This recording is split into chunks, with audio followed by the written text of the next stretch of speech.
अब हम बात करते हैं दिल्ली की ऐतिहासिक इमारतों के बारे में। जैसे कि हमें पता है कि दिल्ली एक ऐतिहासिक शहर है, तो यहाँ पर बहुत सारी ऐतिहासिक इमारतें हैं, लेकिन हम यहाँ उनमें से चंद इमारतों के बारे में ही बात करेंगे। तो यहाँ इस सीरीज में अगर बात करें तो सबसे पहले नंबर आता है आपका लाल किला। सबसे पहले नंबर आता है लाल किले का। अब लाल किले का निर्माण किसने कराया था? लाल किले का निर्माण कराया गया था शाहजहां के द्वारा। लाल किले का निर्माण कराया था किसने? शाहजहां ने। लाल किले की जो नींव रखी गई थी वो रखी गई थी 12 मई 1639 की रात को। 1639 की रात में इसकी नींव रखी गई थी और इसको बनने में जो कुल समय लगा, इसको बनने में समय लगा 9 वर्ष 3 महीने का इसके अंदर टाइम लगा। और इसकी जो लागत आपकी आई थी, वो आई थी 9 करोड़ रुपया। इसकी लागत कितनी थी? 9 करोड़ रुपए। इसके बाद हम बात करेंगे कुतुब मीनार की। दूसरे नंबर पर आपका आता है कुतुब मीनार। इसके अगर निर्माण की बात करें तो इसका निर्माण कराया था कुतुबुद्दीन ऐबक और शमसुद्दीन इल्तुतमिश ने।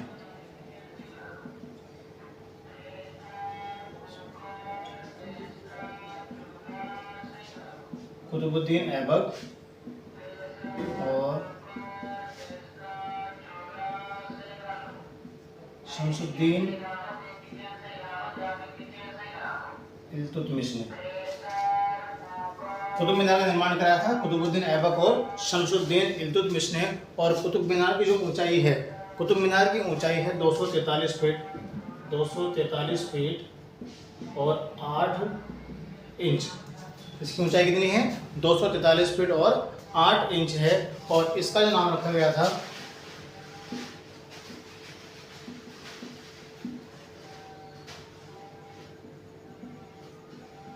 कुतुबुद्दीन बख्तियार। ठीक है, कुतुबुद्दीन बख्तियार के नाम पर कुतुब मीनार का नाम कुतुब मीनार रखा गया था। स्तंभ थी।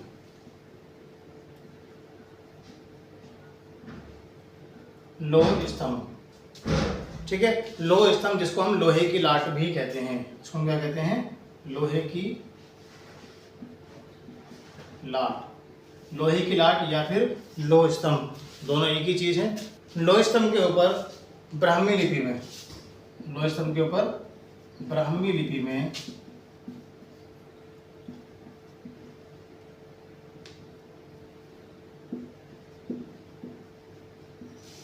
संस्कृत भाषा के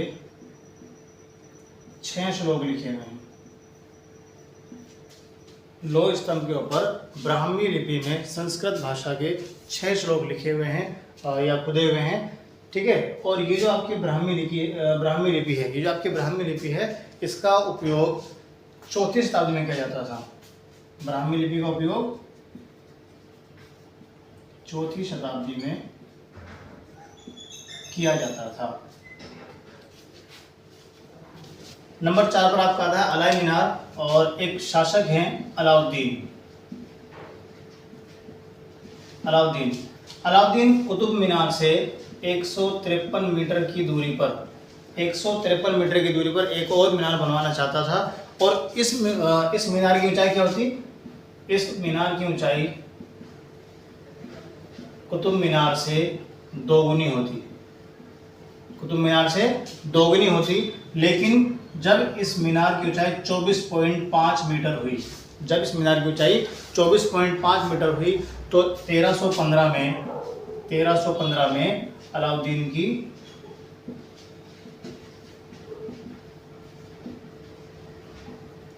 मृत्यु हो गई।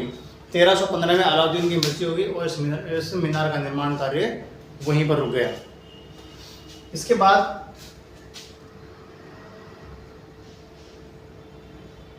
नंबर 5 पर आता है आपका हुमायूं का मकबरा।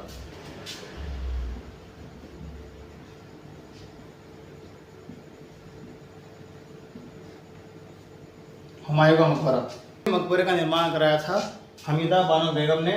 और हुमायूं को जो मृत्यु हुई थी, हुमायूं की मृत्यु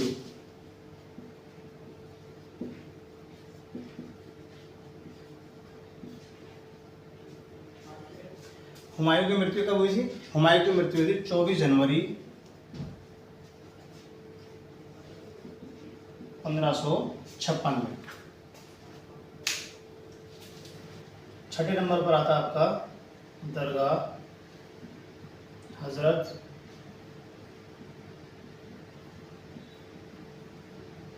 निजामुद्दीन। छठे नंबर पर है दरगाह हजरत निजामुद्दीन। इसका निर्माण मोहम्मद तुगलक ने कराया था। इसका निर्माण कराया था मोहम्मद तुगलक ने। इसका निर्माण कराया था मोहम्मद तुगलक ने। और हजरत निजामुद्दीन की जो मृत्यु हुई थी वो हुई थी 1325 में। 1325 में जब उनकी उम्र 89 वर्ष यानी कि 89 ईयर्स की थी। उस समय हजरत निजामुद्दीन की मृत्यु हुई 1325। सॉरी 7वें नंबर पर आता है आपका चिराग दिल्ली।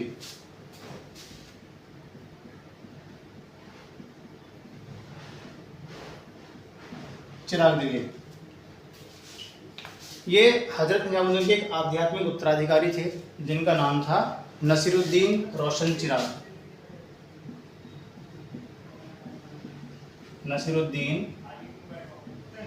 रोशन चिराग। नसीरुद्दीन रोशन चिराग कौन थे? हजरत निजामुद्दीन के आध्यात्मिक उत्तराधिकारी थे और ये इनकी समाधि है।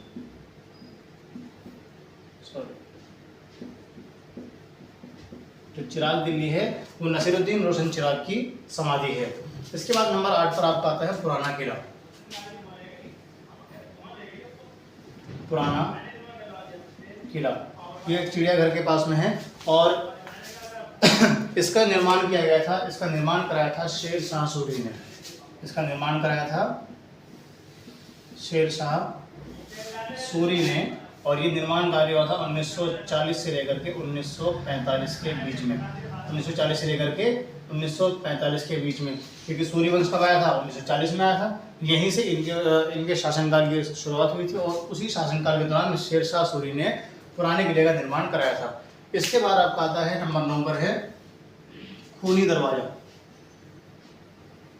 खूनी दरवाजा। अब दिल्ली के अंदर 2 खूनी दरवाजे हैं और इन्हें खूनी दरवाजा क्यों कहते हैं? क्योंकि यहाँ पर अक्सर लोगों को कई मौक़ों पर फांसी दी गई थी, इसीलिए इनको खूनी दरवाजा कहा जाता है। अब 2 दरवाजे हैं। पहला है आपका आज़ाद मेडिकल कॉलेज के पास। आज़ाद मेडिकल कॉलेज पहला खूनी दरवाजा कहाँ है? आज़ाद मेडिकल कॉलेज के पास में है, इसके सामने है और ये लाल पत्थर से बना हुआ है। लाल पत्थर से बना है तो इसलिए इसे हम लाल दरवाजा भी कहते हैं। इसे हम क्या कहते हैं? लाल दरवाजा। ठीक है। दूसरा जो है वो आपका चांदनी चौक में था। जो दूसरा खूनी दरवाजा है वो चांदनी चौक में था। ठीक है। इसे हम दरीबा का दरवाजा कहते हैं। इसे क्या कहते हैं? दरीबा का दरवाजा। दरीबा का दरवाजा भी कहते हैं। और तो ये थे आपके कुछ ऐतिहासिक इमारतें जो दिल्ली में मौजूद हैं। इसके अलावा बहुत सारी ऐतिहासिक इमारतें दिल्ली के अंदर मौजूद हैं। हमने सिर्फ 9 इमारतों के बारे में बात की है।